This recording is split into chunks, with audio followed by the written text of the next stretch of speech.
There's so many great barbecue joints in Texas, and so many great members in the cartel that make a phenomenal brisket. So we really had to work hard on ours to make sure we stood out too. And we've done that. Don't get me wrong, ribs and turkey and sausage and everything else is cool, but I think brisket's king. If you're in Texas, you got to know how to make a brisket. You can make the best ribs or whatever, but yeah. Thanks for watching Best Barbecue. I'm here in the studio, editing the episode that you're about to watch, and I'm doing it with Early Bird CBD, one of my favorite sponsors for the show, one of the first sponsors for the show. Come in packets or in bottles, and they contain a ton of CBD and a little bit of THC. Help you relax, enjoy your day. You can see them right here. Super simple, 2.5 milligrams per gummy about. Really light, really enjoyable, and a great way to start or end your day. A lot of my friends use them to go to sleep. But right now, you can save 25% on your first order with code YONI. That's code YONI, Y-O-N-I. Save 25%, try something new. It's legal in all 50 states, and it's real THC from hemp. Enjoy. You ready to start? Yeah, let's do this. Hey, they call me the meat man. Y'all don't see me eat now. Hit on the meat man. Y'all don't see me eat now. I got jaws like a bear trap, a teeth like a razor. I made tack tongue with a sensitive taster. I was born out in Texas, called the land of beef. Never catch a muscle green or showing the hell like a meat. I'm the meat man. Y'all don't see me eat now.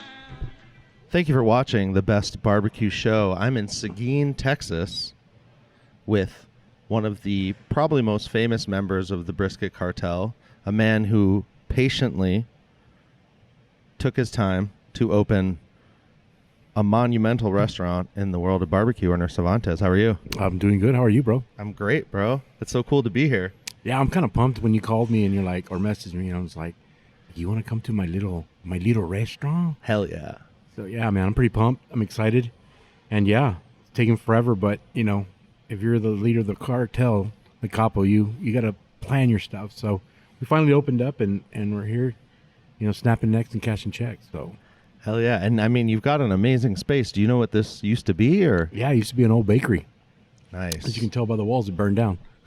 Oh, really? Yeah, you can see the black. Actually, you can see it more on this side, the soot and everything. Wow. So did you have to build it out, or? No, it was pretty much just it was a shell, and we just put in our twist. It was a really cool building. It was a bar before, and it kind of had that bar feeling, but we took out what we needed and we put what we wanted, and we wanted to make that really cool. Like, man, this is a really cool place, man. Hell yeah. So we got another really cool stuff in the works.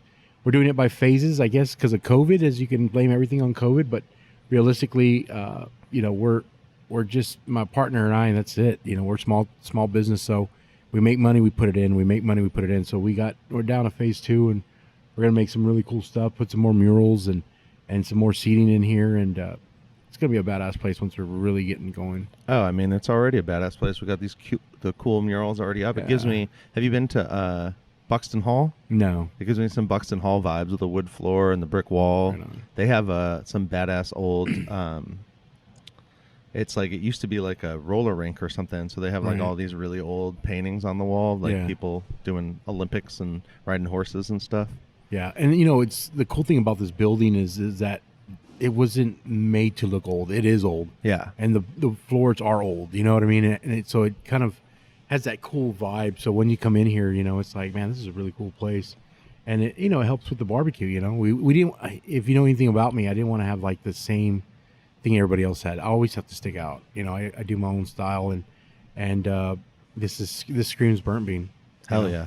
I just need some Mexican wrestlers up in here. So I might put some murals. Luchadores? Yeah, some luchadores over here. I need to put some up here soon.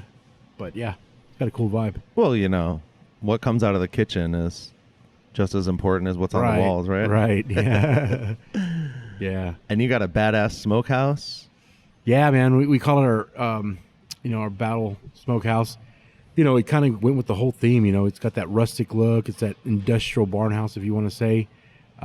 We're covering it up. We're going to put some cool TVs in there slowly, that too. We're going to put some sliding doors and have our epic sticker wall. And, yeah, we run with mill scales and Syntex, and it's cool too. It's part of the scenery. And did you put the smokers in and then build the smokehouse around it? Yeah. Yeah, because they're in there now. Yeah. Oh yeah, they're not going anywhere. And what sucked is that I don't know if you saw. It's kind of stupid, but it's got a ceiling, and then it's got another ceiling. Well, we didn't know that when we got it inspected. The guy's like, no, you got to put them up to the next ceiling. So we're like, shit. So we got to go back to the drawing board and redo it, everything. So dealing with the city is another obstacle in itself. But it looks cool. It's just kind of silly to have a smokehouse on top of a smokehouse. Well, it's I'm used to seeing, especially in towns like this, like probably half the city council and all the people probably come here and eat anyways. Yeah, they were here yesterday. Yeah, exactly. Yeah, so the fire marshal is here, kind of makes it cool. So we get the support of the city, and Thursdays and Fridays all locals, and then Saturday and Sunday are all visitors. So, it's cool. Yeah, man. Well, and you got a badass crew. As soon as they saw me, they let me in, and they were all like, "Good morning." Yeah. And I go out back, and Bill Dumas and Harry Sue are hanging out. Like, this is a vibe, dude. Yeah, it's like I showed up. I was like, I got Yanni here, and then Harry Sue showed up. He texted me like 2 days ago. He's like, "Hey, is it cool if I go over there?" I'm like, "Yeah, come over." But I already got I had you coming, so yeah. He's like, "No, I'll just hang out." I'm like, "All right, do whatever you want." So, and I have the ladies here and my baker, and they're pretty mellow yellow, and we just vibe all day. Hell yeah. Well, and so what are the highlights? I mean, how long have you actually been open now? We've been open since October. So, and the only reason October we could have opened sooner, but the whole COVID, man, that was at the time where the governor said, "Hey, we can open 75%." I said, if we do 50, it's going to be stupid. Yeah. And our grand opening was going to be in January. We're going to have, a dog and pony show and flamethrowers and elephants and, petting Cobra Zoo and all cool stuff, man. But, all that it didn't hash out. So we were more of we're hemorrhaging money. We need to bring some money in. So we said, screw it, let's open in October. We were only open on the weekends. And then slowly but surely we just started opening more and more. And now, we're open at regular hours. And, that's pretty much it, man. And we've been blessed. The community's really pulled together. I think they wanted a cool barbecue joint. There's a lot of great barbecue joints here, but this had something different. So, we opened it up and we've been running ever since. That brisket hits different and burnt beans. Yeah. Well, that was my main thing. There's so many great barbecue joints in Texas, and so many great members in the cartel that make a phenomenal brisket. So we really had to work hard on ours to make sure we stood out too. And we've done that. Don't get me wrong, ribs and turkey and sausage and everything else is cool, but I think brisket's king. If you're in Texas, you got to know how to make a brisket. You can make the best ribs or whatever, but yeah, your brisket's got to be legit. Yeah, and brisket is kind of the lost leader, everyone cooks it. Not everyone makes a lot of money off of it. No, we don't. Yeah, exactly. Yeah. Well, and I'm sure you're noticing it like everyone else. We've been having some trouble with beef prices, so everyone out there, go eat your barbecue, because even if the price is going up, you got to support the local, right? Exactly. Yeah, we've got some more of a sticker shock, and that's the one problem of being from a small town is that you can't charge what you would in big cities, because they flip out and they don't care. They don't understand that beef prices have gone up so much. They're like, I can go buy this down the road, but it's not one of those. So you kind of eat the cost and try to make it up other places. But yeah, well, I'm just waiting for brisket to go back down. We're just holding on till this storm goes over. Yeah. Well, and it's hard to explain to people that you're not using the same brisket as right. It's not necessarily the exact same thing. We're not using Walmart briskets. And yeah. You need to have like a USDA chart when people walk in. Right. Here's what we're using. Have a comparison, you'll have like an old slug bug. This is what they use and this is what we use, and that's why. So see how this is all red and there's no white? Right. So it's one of those things, and that's why they're like, God, your brisket's so good. It's so different and it's juicy. And I'm like, well, it's because we use a little bit better meat. We use prime. But we're at, the same thing with, I guess, you can ask anybody else that's open in a small town. You have to educate the locals. Yeah. We know it because, of course, we're used to eating Austin and Houston and Dallas and all, San Antonio with Issa Wool down there and great phenomenal briskets, and we know what we're getting. Here it's like they've never heard of those places. Someone made the comment, y'all always have lines, and some guy's like, yeah, just like Franklin's, and they were like, what's Franklin's? And I'm like, oh my God. Hell but yeah. Those guys are just small town, and so we're educating them, and it's working slowly but surely. I mean, do you feel like, Seguin, it's not it's a small town, but it's not like tiny. It's no, not it's like 30,000. Wimberley, Yeah. Yeah, but I think it's one of these towns it's a sleepy town that a lot of people, if they want to go out eat somewhere nice, they go to San Antonio or Austin. We're right in the middle. Right. So, it's 45 minutes that way or 45 minutes the other way. But, to bring that kind of caliber here, they're not used to that. So, that's what we've been trying to focus on, and for them to be proud of something. But, it's a sleepy town. But I tell you one thing, they said the other day that they have over, I think, 5,000 new homes being built. Wow. So I guess because New Braunfels is full now, and it's slowly creeping up, just like Austin's coming this way, so is San Antonio. So it's going to get, more trendier. Yeah. That sleepy town's going to go away, I guarantee you that. Oh, and there's definitely money here. Oh, I mean, I've come down here to buy motorcycles. I helped a friend. I gave a friend a ride down here to buy a classic car. Like, there's some rich ass dudes here with some nice toys. Oh yeah, there is, and a lot of people, because they have the lakes here, Lake McQueeney and Lake Placid. A lot of people from Austin, San Antonio, and Houston. These are their weekend homes. So, they have the money's here. Yeah. Yeah. Yeah, and they're. Obviously, I've seen you post enough pictures of lines out the door and everything that Yeah. Luckily, business is booming, right? Yeah.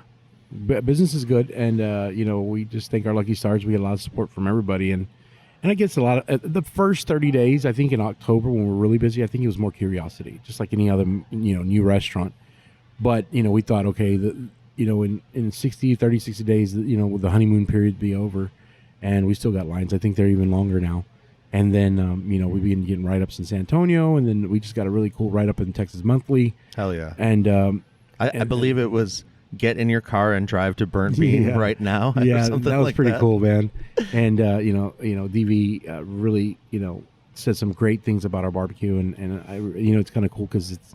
I guess he knows what he's talking about, right? Yeah, he kind of knows his thing, but it's kind of cool. Everybody wants to write up from him. Yeah, and I'll always remember I saw him. I didn't see him in line. I was actually outside in the pits, and my wife comes up and says, "Daniel Vaughn's in line," and I was like, "Shut the fuck up." Sorry, but I don't know if you can. You can swear. Like, it's like, "Are you fucking serious?" She goes, "Yes." I'm like, "How do you know?" She goes, "It's Daniel Vaughn. Trust me." And I walk in. I'm like, "Holy shit!" So, and how long had you been open at that point? Because he takes a while. 3 or 4 months. Yeah. So this was like 3 months ago. Yeah.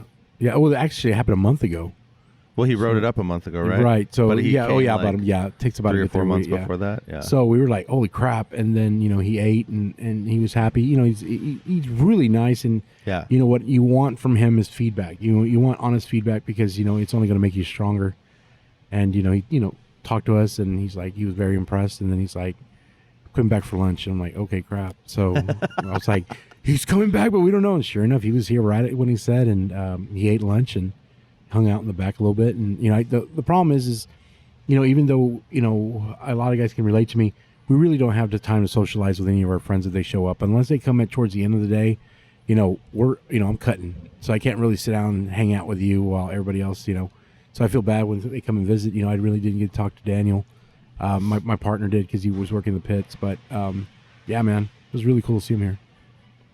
Well, and I'm sure you've had even more, from day one, friends, other barbecue enthusiasts. Tons of support. I've had, it's kind of cool to see, even when we opened, I remember, I think one of the first people that was here is like Cade Mercer. Hell yeah. And the reason why is I didn't even know he's from here. So he was like, dude, you're going to open a place. And then the first thing out of Cade's mouth was, why Seguin? And I was like, why not? And he goes, dude, that's some ballsy shit. I'm like, said, hey, if we're going to do it, we're going to do it big. And he's like, and he, we talked a little bit, and, after Cade, it was like, a couple of guys, Interstellar was here, Leroy and Lewis was here. Chud's been here. You name it, they've all been here. So, for support, and I think a lot of curiosity as well. But when you see a lot of repetition from the cooks coming back, Issa Wool comes here a lot. He gives a lot of support. Actually, his whole team. Love that dude to death. So we got a lot of really cool guys. We got Sean, Then we got Brotherton's always here. Bill Dumas, Harry Sue's outside right now. Big Mo. They all come out here. They want to support and try your food. Everybody's curious about it.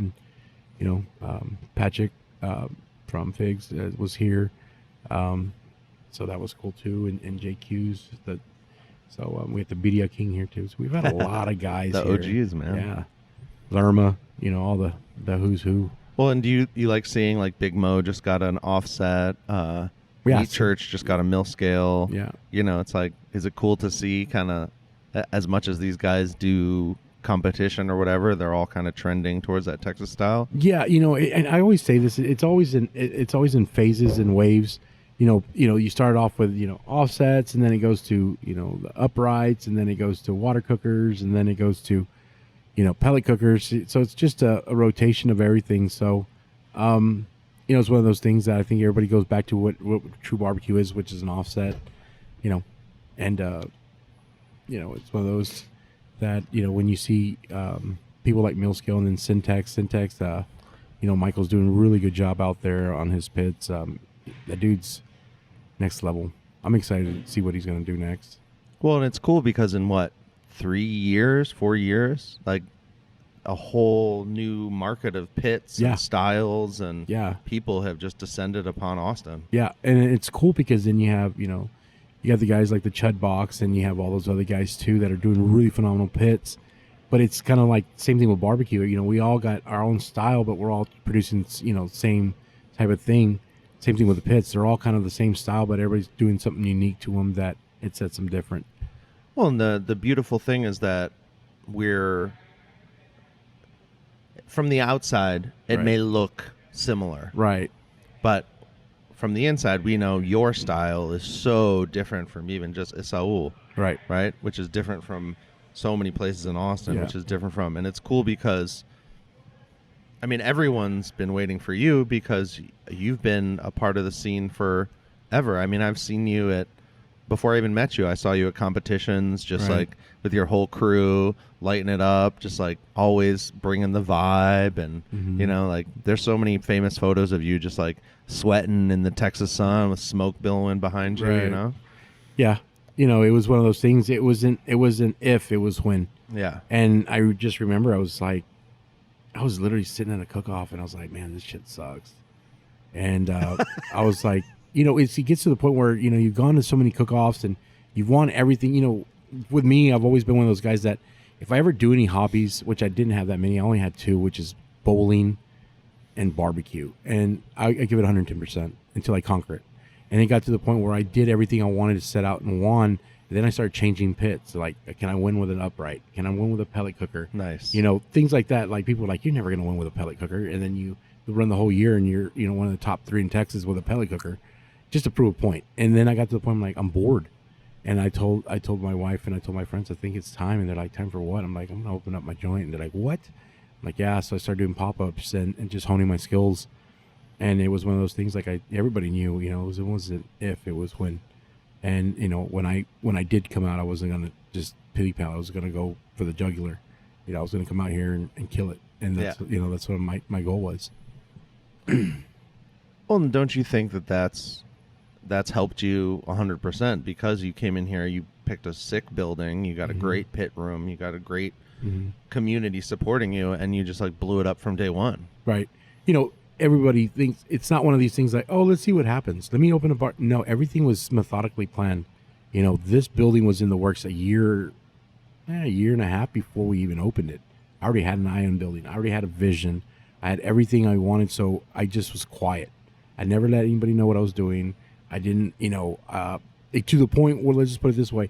When I was opening my restaurant, a couple of really close friends were calling bullshit. They're like, there's no way. And he never told me about it.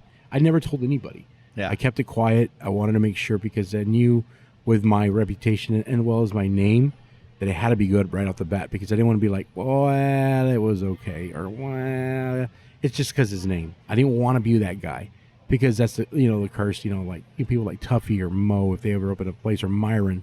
Myron's a prime example. He's got a couple of restaurants just open and shut every time. I didn't want that. Everything here, I'm part of it. I'm cooking it, or I'm doing something. I'm not just putting my name on it and just saying it's mine.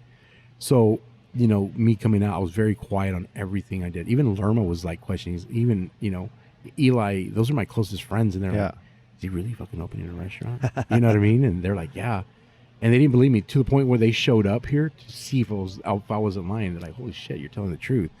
But it was one of those things that I kept everything quiet because I wanted to make sure everything was methodically planned to the T and executed correctly. I wasn't going off the cuff or winging it, because this is a dog-eat-dog world. Yeah. And I guarantee you the brisket, I mean, not the brisket, but the competition in the restaurant industry is a lot more fierce than 4 years ago. You got a lot of talented guys out there throwing barbecue, from food trailers to brick and mortars to, hell, even behind their backyard or undergrounds. And so if you want to run with them, you got to be perfect every fucking day, dude. And that was my whole deal, was that you have to stay focused, because there's other sharks or there's other pit bulls that will eat you up. Oh yeah. And and my plan wasn't just to be here the best in Seguin, but in all of Texas. I want to be one of the best ones. And there's so many great ones. I want to just be part of that group. Yeah. So I always say that there isn't a great, like, the best of barbecue. I always say, people say, "What's your favorite barbecue joint?" I always give them the top 5 or the top 10, because after that it's all splitting hairs. It's all preference after that. But I have my 5 that are like, they're solid. But I want to be part of that. And just as much as I stayed focused in competition and became one of the best, this is the same thing I want to do here. Well, famously, Joe Rogan has been now repeating, totally unplanned. Like, I don't know if he's talked to actual barbecue people, but he has been expressing the same thing, that once you get to a certain point, he called it holy shit barbecue. Once you get to a certain point, it's like, why even, like, it's just so good. Right. Like, why even fight? I mean, I'm sure your top 5 is different from my top 5, from everyone's, and like, give me a little sample, like, what you like and why. I judge the whole experience. Yeah. I've always been a whole experience guys. I've met a lot of guys and snobs and barbecue, whatever you want to call them, and they're always like, "Oh, it's got to be brisket." I'm like, "No, man.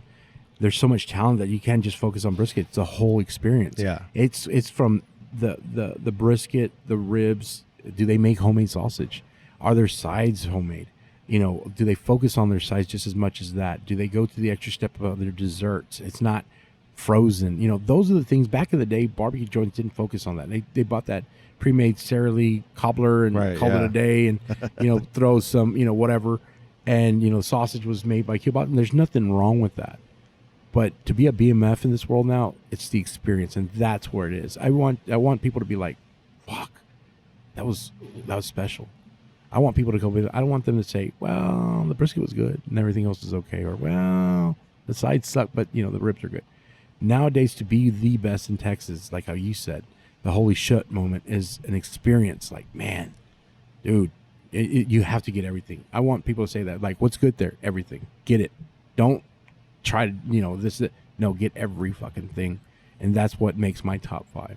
It's an experience. And I'll always remember and I'll tell you straight up, I'll tell you right now, my first holy shit experience like that, and I've been to a lot of places, was at the time, Issa Wool at 2M, and still today, I think he's probably the top 3 briskets I've ever had in my life. Hell yeah. That motherfucker knows what he's doing. But Lerma, I always remember Lerma's like, "Dude, he goes, meet me in my house." He goes, "I'm going to take you to this place. This dude's fucking killing it." I'm like, "Where's he?" He's like, "He's in Brenham." I'm like, "Okay." He talked to me about this guy. His name was, Leonard, or called him something else. And he said, "We're going to this place called Truth." And I was like, "All right, cool, let's go." And it was me, Sierra, and Lerma. Hell yeah. And we went, and Lerma's like, everything. So I tried it, and there was a line. It wasn't like the lines now, but he had a line. And he'd just been open for a year, I think, or something like that. I forgot. Anyways, he gave me a burn-in, and I was like, "Holy fucking shit. What did I just eat?" And he just smiled at me. And I was like, "Oh, my God." And then Lerma's like, "I told you." And I'm like, "Holy shit." And then, I had the ribs, and it's like, "Wow." And then I had sausage. I was like, "Wow." And then he's like, "Dude, eat the sides." And I'm like, "What the fuck am I eating?" Like, I'm like, the collards were like amazing. Everything was on point. And then here comes his mom and her epic cakes. And then I'll always remember Ms. Montello was like, Ernie, or actually Lerma, I got something special for y'all. And she made fucking cherry fried pies, dude. Hand pies. And then with a scoop of Bluebell fucking ice cream, dude. That's the experience, man. That's what I'm telling you about. An experience is like you were so fucking blown out of the water. Because I've gone with Lerma a lot of places. And they're like, hey, that's good. Or, yeah, man, those ribs are killer. But not, like, I felt like someone just literally sucker punched me. I got knocked out. I woke up 10 minutes later and said, what the fuck happened? You understand what I'm saying? Like that feeling, like what just happened? Like going hard. Like that's all I thought about for 2 weeks. Like I got to go back. But that was my first experience of what we were talking about. Holy shit, barbecue. Like it was running on all cylinders. That was like some epic shit, man. And nowadays I think he's led the standard to everything else. But that's my homie over there. And same thing with Issa. Oh, that was some good stuff. And I've had a lot of great places, but that I would say that's the one that popped my cherry. Like, wow, this is next level. Well, and what are the things when you create that experience for other people? What are the things that you focus on? Like when you're cutting, I mean, I'm sure you're still paying attention to everyone is in line, ask them where they're from, those kinds of things. But do you feel like there's like, what are the cheat codes to really creating a great experience? You have to read your customers. You have to read them. It's one of those things. You're not just as a cutter. I think the cutter is the most, and it is, and you can ask anybody. It's the most influential person of that place. I feel like I'm the sushi guy. I don't do that. What's their name? The sushi guy got a name? Is there a proper name? Sushi chef. Sushi chef. He's there as a dog and pony show. It's not necessarily the way he makes it. It's the way he performs it. He gets that rice and he plays it out there, and you're mesmerized. It's the same thing when you're plating barbecue. If you see him, I love seeing him, and I'm plating it, and the guy's like, my cashier's like, anything else, sir? And he's just like, what? Oh, yeah, what? Yeah, and he's just in awe because that's the way you should present it. Because not only is he paying, money for it, but you got to make it look sexy, and you read your customers. You have older ladies here, older gentlemen. They're not going to want the fatty. They're going to want the lean. You got the the young guys, or the guys I call them, not the foodies as you call them, or the ones that travel. They're going to want the moist. So it depends on what you want, and you figure out what they want, and you can tell when they're taking pictures. You got to make it extra beautiful because that's advertisement.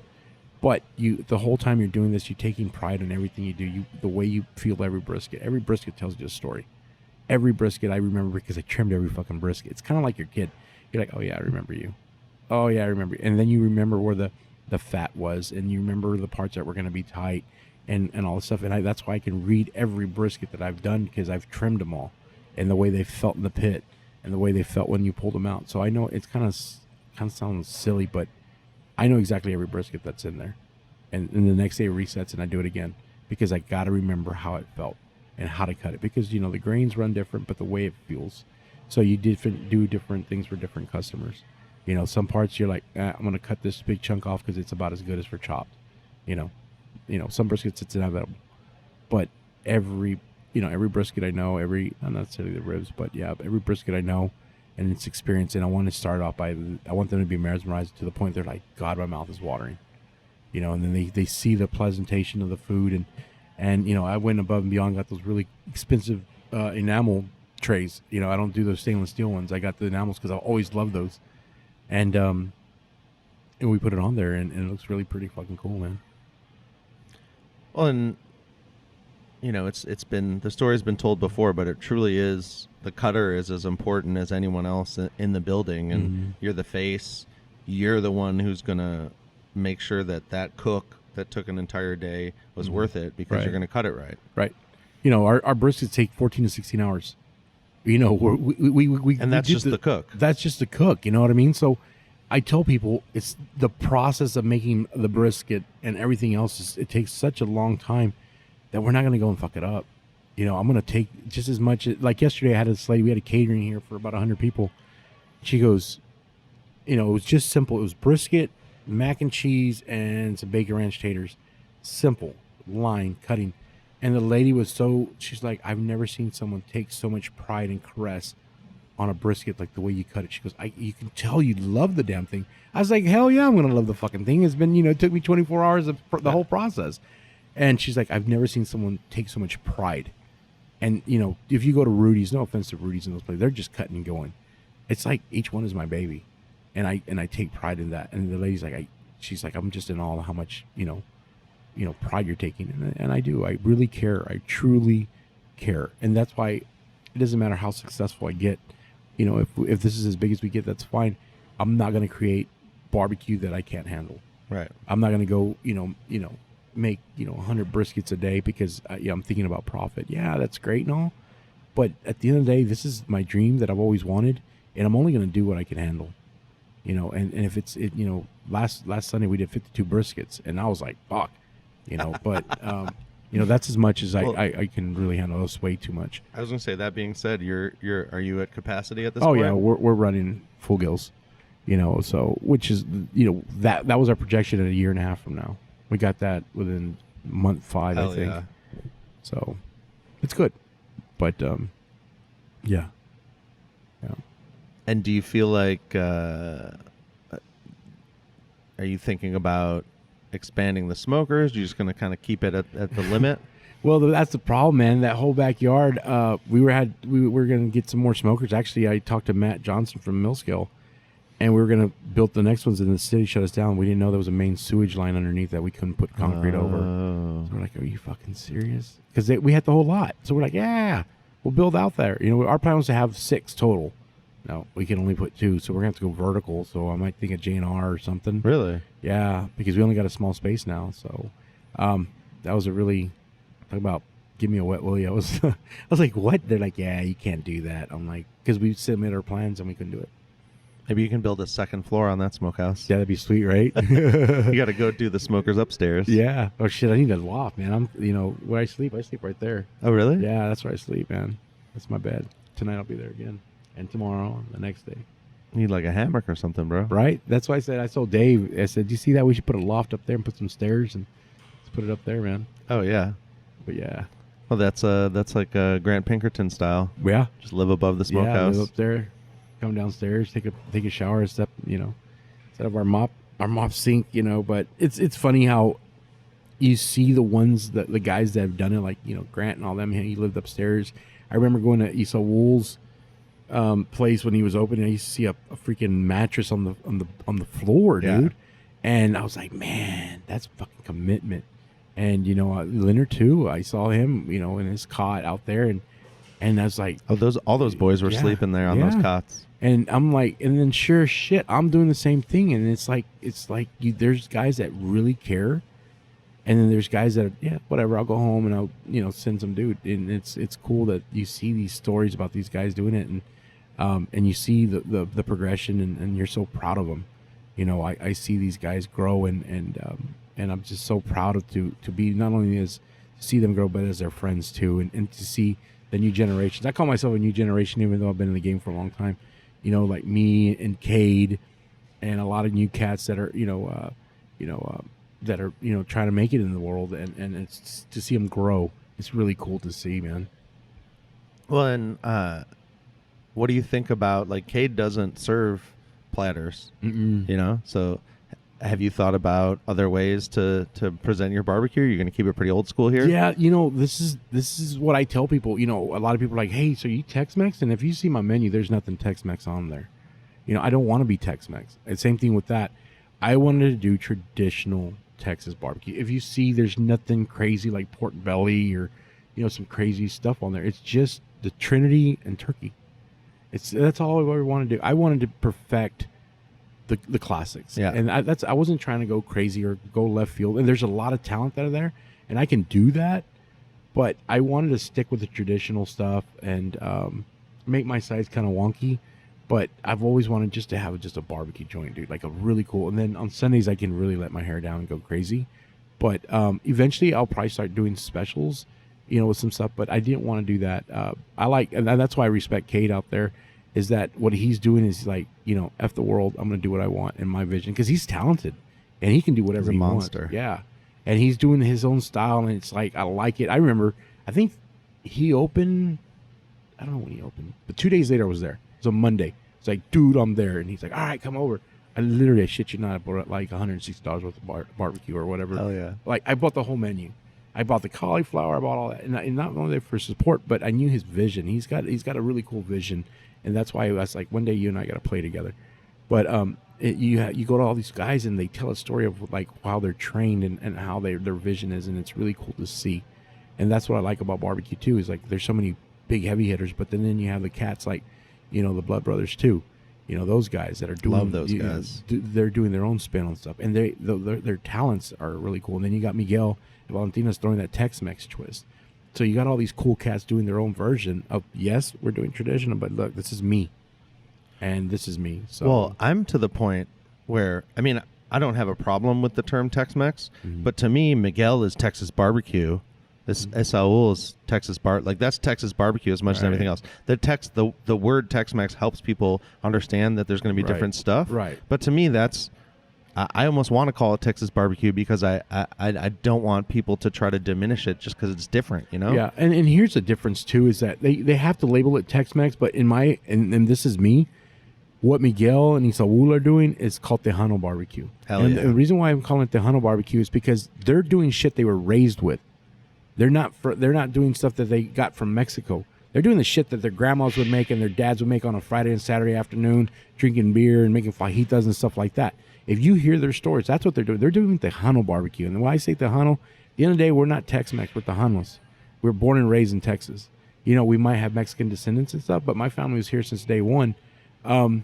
So we're doing Tejano, and that's what it is comfort food. We're not doing, just like soul food. It's Tejano food, it's soul food, man. Well, and my camp is like, let's forget the borders and let's just eat, because it's just too good to try to. It's like, I know people want lists, I know people want more definition, but at the same time, like, half the adventure is just walking in and being like, I've never been here. Right. Let me just try a bunch of stuff. Like you said, like, you didn't even think about it. You just went to Cade, bought the menu. Right. Just like if you go, Evan. Okay? Yeah. Dude, he's doing his own style, his own twist, and it's good. He's doing his own thing. He doesn't have to do traditional, but he's doing his own thing, and that's the cool thing, is there's so many cats out there that are doing their own thing. Like I tell people, okay, they're like, I'm in Austin, where should I go? And I'm like, all right, you got to go to Evans. You want to go to get some tacos over here at Valentina's, and then you can go to the traditional barbecues. You can go to J&L or whatever. But those are the things that there's so much variety that you don't have to be the, like, some people are like, I'm going to Lockhart, I'm going to go try Crides, I'm going to go try Blacks, I'm going to go try Smitty's. I'm like, the same thing. When I send people, I'm like, all right, you got to try this here, you got to try that. And you're like, oh, it's all barbecue, but it's all different. And then they have that new guy, what is it called? I forgot his name. It's the African barbecue. Oh, Distant Relatives. Yeah. So he's throwing his spin on that. So I can't wait till he gets better, and then I can go try it out. So you got all these cool cats that are doing their spin on barbecue, but their own vision or their own culture. It's really cool, man. Well, and I think that's really, like, the secret to barbecue is that it's a community, and if you want to, the work is what that's your ticket. Yeah. Like if you want to be a Harley guy, you just buy a Harley. Right. If you want to be a barbecue guy, it's a little more work. You know what I mean? And I'm a guy who owns a Harley, so I know. Right on. But it's like, you have to do the work, and people know. That's why it's so funny, because everyone's got this story where some competition guy comes into their pit room and is like talking like they know how to run a 1,000-gallon smoker. You know what I mean? Yeah. It's like, oh, well, I got a belt running off my Traeger or whatever. But it's like, when you see a group of people that have really cooked to talk and interact, it's like you all have this, like, it's not like a war, but it's like you're veterans of something important. Yeah, it's camaraderie, man. And it's like it's that's exactly what you nailed on the head. When you're hanging out with competition guys and they go to your house or you go hang out at their place, it's like who's got the bigger cock? Well, I got this and I got that, and I use Wagyu, and yeah, dude, you're running one fucking brisket, 2 slabs of ribs, and like a chicken. Yeah, not like 30 or 40 fucking briskets, trying to rotate them, make sure they come out all perfect. The barbecue community that I'm in now, I love those guys in competition, but the community that I'm in now, it's like they feel your pain. You understand what I'm saying? They know you throw in some long hours. They know you got to deal with the weather. Yeah. And you got to roll the dice every fucking day and hold your breath till you sell out or get really close to it, because you got a lot of food and a lot of money in there. And so they feel you. And it's cool to get calls or emails or messages from guys like, hey, dude, I'm having a situation that something going on with my brisket, or there's something going on, how's it, and you talk to them about it, and they're cool. we're not in competition. We're more trying to lift each other up and trying to survive than trying to sink them on the ground and drown them. You know what I mean? Well, and we all like, it's just funny because I was sitting around with a bunch of barbecue guys last weekend, 2 weekends ago, something. Mm-hmm. And everyone was like kind of on a break. Everyone was sitting down, and then everyone got up, and it was just like, ugh! Yeah, everyone's like groaning. Yeah, that's how you know everyone's working hard. Yeah, they're like, oh, I sat down too long. Yeah, and you know, it was the last time I actually really got to hang out was when we were hanging out making that cabeza. Yeah, you remember? And then you make those wings Brian's. And stuff. Yeah, that was a lot of fun. It was all camaraderie. We're all hanging out. We're all cool cats. You know, we want to talk about work, but we don't want to talk about work and things like that. So. Yeah, I like it, and that's the one thing that sucks is that I want to go visit so many guys, but we're all open at the same times and we're all closed at the same times. So it's like, man, it sucks, but you know, it is what it is. Yeah, and I'm looking at, you know, way before the pandemic, I was doing these kind of like meat man meetups, which were pretty fun. So I'm going to try to put those together again. Just find a place like on a Monday or sometime when people can all kind of get together. Yeah, man. Because I think it's important.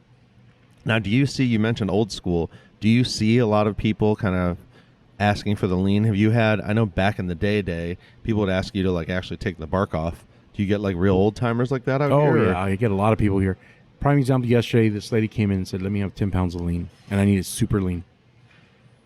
I'm like, fuck, that's like 5 briskets. You know what I mean? And, you know, the rest of, you know, some guys don't care. The guys don't care. They like the fatty stuff. But and the lady's like, make sure there's no fat on there. Make sure there's no fat on there. I'm like, this is all the good stuff, man. Yeah. And, you know, and she'll buy it. They'll buy it. And then, you know, that's why I always I've learned when I cut the brisket, I get the flat, I'll take the first 3 inches and cut it off and I'll put it aside because I got a lot of ladies in here that ask for a sliced brisket sandwich super lean. So I always have it because. Do you even take the little fat cap off of it? Well, my trimming skills are pretty good too. There's about an 1/8 inch thick of fat. And I ask, is that okay? She goes, okay, I can live with that. But then there's some ladies that are like, no, you know. So, but I always take. I've always learned because I learned my lesson. Because what happens is that if I go and cut that for someone else, I end up having a bunch of open briskets sitting in there because they wanted the first, you know, super lean. So now I cut the first 3 inches off and put it aside because those ladies love that, and I'll sell about 13 or 14 of those right off the bat today. Like today, I'll sell it, and they want that super lean sandwich, and I'll cut it real thin. Like deli style, just because they like it spread out, and just a little tad of barbecue sauce, and just locals. That's the old school barbecue, you know. And then I got the older guys. They're like, "Hey, let me have some of that fat in the corner, you know. Let me have that burn in right there." But yeah, you get to know your customers, and especially in the small town, names is just as good as gold. How you doing, Tom? Or how you doing, Mrs. Keller? Oh, how you doing, Ernest? It's old school, and they like it. And then guess what happens? They come back because it's all about customer service. And ask my ladies here. If you look at any of our Google reviews and our Yelp reviews, they say, I haven't been to a place that has that kind of customer service. And it's because we're a small town and we're all about customer service here. Customer service is king. Your barbecue speaks for itself, but if you can get into a cool atmosphere and you're respectful to the elders and you have great customer service, it goes a long ways. It's just old traditions, man. So I think that's a dying art. If you want to know what a dying art is, it's called customer service. Yeah. You know, there's no interactions anymore with the customers, and especially pandemic didn't help. But the interaction with, you know, your customers and getting to know them while you're cutting their meats and stuff like that is going away. It's more like, hey, what do you need? Can I help you? Okay, next. That'll be $35. Okay, next. Okay, next. Okay, next. Instead of saying, hey, how's it going? You know, and they tell you how your day's going, or you could tell when they're having court because the attorneys and the judges come out here stressed out. You know, they kind of do that, but I think customer service is king that a lot of people aren't doing anymore. Well, and that's what I love about making this show has been so fun because it's the people listening, the feedback, my customers or listeners have steered me in more of a way where when I have these conversations, we talk more shop than we talk more like we're talking to restaurants. Then really we're talking to people who like barbecue. But everyone can enjoy the conversation. But I've really realized that pit rooms, you know, kitchens, they're playing this stuff in there and they want to hear what you have to say because you're doing something incredible and they want to find a way to listen to their customers, to make their business that much better, to be as cool as Burnt Bean. Right. Yeah, I hear yours on the truck all the time, on the road trips and stuff like that. Actually, they're still stuck on my podcast.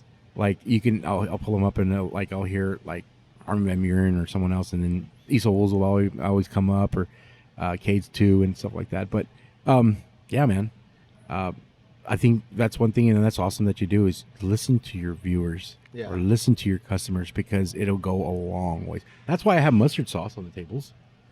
The biggest thing with Seguin was, where do they go for barbecue? Yeah, they went to Davila's, but most 70% went to where? Luling. And what's their number one thing? It's that yellow sauce. Like, Ernest, we love your barbecue, but can you kind of make that mustard-based sauce? For 3 fucking months, man. Me and my partner going back and forth, ordering a quart of that shit or a pint of that shit, and like 2 links. Some excuse to get it till we can taste it, because we'd make a batch and we taste it and compare it. We tweak until we got something really good. But I listened, and that's all they wanted. They're like, "Hey, you made it," and they're like, "Wow, he actually listens." Yes, of course I'll listen, man. But yeah, man, we're all about customer service here, man. Well, and do you feel like, as we were talking, someone came in and yelled "Good morning"? Like, everyone's got a smile on their face. Oh yeah, man. The staff, treating the staff well. Mm-hmm. Obviously, you treat your staff amazingly, because they're so happy to be here. It's crazy. Oh yeah, and it's fun. We have how do I put it? I worked in corporate forever, and it's like, it's like a cattle, feeding cattle type of thing. It's like everybody's miserable. Yeah. It's all about numbers. Here we have fun. I get them excited. I do team huddles, and I give them quotes, and I get them inspired, and I tell them, and every single one has a purpose in my place. You're not just here because, I want you to spoon out beans. You're important just as much as my cashier, just as much as my baker, just as much as my dishwashers. And they feel like that. You actually give a shit about them. You ask them how their day was. How's their kid? How's little Jimmy doing in baseball? And they're actually, man, my boss actually cares. I give out $100 bonuses, things like that. I go, and the other day for Mother's Day, I bought all the ladies like a $300 package, Mother's Day package. It included nails, pedicure, soaps. And they're like, wow, I didn't even get anything from my family. All out here? Yeah. Just right here. My ladies right here. No, I mean, is there like a spa and stuff out here? Oh, yeah. There's little things here, like pedicure places, and it's really good. There's a really good one, supposedly. That's where I went. But anyways, and you got to make them feel special. You're making money, but if you reinvest in your employees, they'll stay committed, because then they'll take pride in everything you do, because not only are they representing them, but they get excited to see lines. They know that they're important just as much when we have lines. Yeah. That's the one thing that they see, is like, they're like, man, I'm wanted here. And that's why it's always in a good mood. Everybody's in a good mood. Well, and it's their morale shouldn't be reliant. You go to some place and you're talking to someone at HEB, and they're like, "Oh, it's so busy. I'm exhausted. I hate this." But then that same person, "Oh, it's so slow. I'm bored." You know what I mean? Right. And they're on their phones or things like that. And that's the one thing with them, is that they have to dig in deep, because we're on a wait and we don't stop until we're sold out. And then on Sundays we open up at 8, so they got here at 7. So we're cutting from 7 in the morning till 3 o'clock, nonstop. Hell yeah! And they have to dig in deep. Like, we got the Red Bulls going, and what we'll do is halfway through we call it switching. I'll get my crew that's on that side, and they'll switch over here and give those guys like a 45-minute break, just to like, and I'm still cutting, because I don't care. Yeah. You're a monster, bro. But yeah, these guys are like, thanks, trade, but they know we care, and that's what it's all about, man. But beyond that, you got the goods. Yeah. We've really focused on that, me and Dave, and we're not doing anything crazy. We're just trying to make it fucking epic, man. I want to kick you in the teeth with my barbecue. Hell yeah. Well, tell us a little bit about your partner, Super Dave. So Super Dave, long story short, him and I have been barbecue buddies since the competition days. He used to have a local competition team with his brother. It is what it is, and they always used to compete against me, and him and I clicked, and he, hey, can you help me out? And I'd help him out, and every time I give fucking recipes to people, they'd always tweak it or not do it my way, so I was never. He used to do it exactly what I told him, and he kicked my ass, and I was like, how? And he's like, well, you did what you told me. So he would get to the point wherever I travel for the big cook-offs, he would go with me as my right-hand person, and we just clicked. We are total opposites, like total fucking opposites, dude. But we just worked together good. And when we started doing pop-ups, he's like, I was telling him my vision that I was going to open a barbecue joint, and he's like, I want to be in. I'm like, all right. I was like, dude, I can't pay you. He's like, I don't care. I won't. We didn't we didn't pay each other for a whole year, man. Like, we did it for free. We did everything we got in profit. We'd buy equipment. It was like the little things. And I said, yeah. And so, you know, he came in and he listened to exactly what I wanted him to do. And he did everything exactly that I can trust him. He knows all my secrets. And he does exactly the food that's coming out. Once in a while, he'll come and tell me, dude, something's up. Or, dude, something's off when I'm on the line, you know, cutting. But once I'm off the line, I'm going to go back to the pits and start running them too. But he does exactly. And Super Dave's he's the unsung hero. He doesn't like the limelight. Like, he's not on this fucking interview. He doesn't like this shit. No, we definitely asked him. We got a mic for you, Dave. Yeah. He was like, what'd I tell you when I came in here? And he goes, you're the fucking star. I'm in the background. I don't like that shit. I told you. I'm like, all right. And, you know, what was it the other day? Who came and interviewed us? I forgot who interviewed us. And he was pissed because he didn't want to get on. Yeah. You know, he's like, man, and then he made some excuse like, oh, I got to go check the pits. And he never came back. So it was, Brian from Tales from the Pit. Oh, gotcha. Yeah. And he was like, I told you I don't want to be on that shit. I'm like, all right. So, you know, he doesn't mind like a photographer going over there and taking pictures, but interviews like this, he's like, dude, that's all you. He goes, at the end of the day, it's you, man. I'm like, all right, cool. Well, I knew I was here to interview you, but I thought it'd be nice, and I was bringing an extra mic, you know. Yeah. He told me straight up when you showed, because I told him you're coming. He's like, I'm gonna tell you right now, I'm not gonna be on that interview. I'm like, all right. He goes, just give me a shout out. I'm like, all right, dude, I got you. Big shout out to Super Dave. Yeah, Super Dave. SPRDAV on Instagram. On Instagram, yeah. I think there's a 1 maybe at the end. I think so. Well, yeah. So we've been talking a lot of shop. We've been talking about this amazing space. We talked about your food. You know, and the big question I ask everyone is, what do you say to people that want to create epic barbecue, whether they're in the backyard or working on their first restaurant? The best advice I can give is, if you like a life, if you love your family, if you love your health, if you love weekends off, if you love holidays, if you love having clean hands, if you like to have clean clothes, if you like to smell good, then don't fucking do it. Like, literally, I tell people all the time, it's all you see all these you see all these guys and they're like, man, I'm gonna be like, you know, Aaron Frank. I'm like, dude, do you understand the work it gets to? I'll tell you one thing. The one thing that no one told me about, and I don't know why they didn't, talk to every fucking pitmaster you can think of in the barbecue industry. They're going to do like long hours, blah, blah. No one told me you're going to be alone a lot. No one fucking told me that. I knew I was going to put in long hours. I knew I was going to work a lot. I knew that it was going to be stressful. But no one told me how lonely you're going to be. I'm alone 85% of the day. And because Dave leaves too. I've been here since 2. No one gets here till 7:38. And then they're here from 7:38 to 3. And then I'm alone again for the rest of the day. And it's kind of scary because I'm lonely. Like, it's not sad, lonely, depressing. It's just, there's a lot of time to think. And then you start talking to yourself. You know what I mean? It's kind of fun. But no one told me we're going to be fucking lonely, dude. It's like, and now I know what old people feel like in nursing homes. Family comes and visit, but the fucking rest of the time you're by yourself and you're not doing anything. Same thing here. I'm prepping, working, but I'm by myself a lot. Like, even, like, I got no visitors. So it's kind of cool to see people here, but at the end of the day, it's a very, very lonely profession. And if you want to do that shit, go for it, man. But there's a lot of guys you can hit up that are all up that. Oh, yeah, dude. Everybody's texting everybody. But, I mean, in general, you're just by yourself, man. A lot of people never fucking tell you that. So I'm telling you right now, for the first time on this show, that you're going to be fucking lonely. Yeah. It is. It's you're lonely. And if you think about it, those guys, all those pictures, like the ones, the epic pictures that Lerma takes of these guys in the middle of the night, you're fucking by yourself. Yeah. Clay and Tootsie and those guys, well, they got like 3, so they're talking. But if you take away, like Leonard out there when he was doing it by himself, you're by yourself. I never fucking realized it on those pictures. If you take away Lerma, who's with him? Nobody except social media, but you're by yourself a lot, dude. That's one thing a lot of people don't know about. You're alone a lot. But don't you think that adds to kind of that meditativeness? Oh, that's the best thing in the world. I think, like, situation that happened yesterday, or what we need to take care of. We got caterings coming up, or I've been thinking of a lot of cool menu ideas. That's the best time because it's like time by yourself. Yeah. I take a break at 5:30 to make breakfast. And for those 30 minutes is the best part because, I sit down, eat my little egg or whatever I fucking make that day. And it's like peaceful.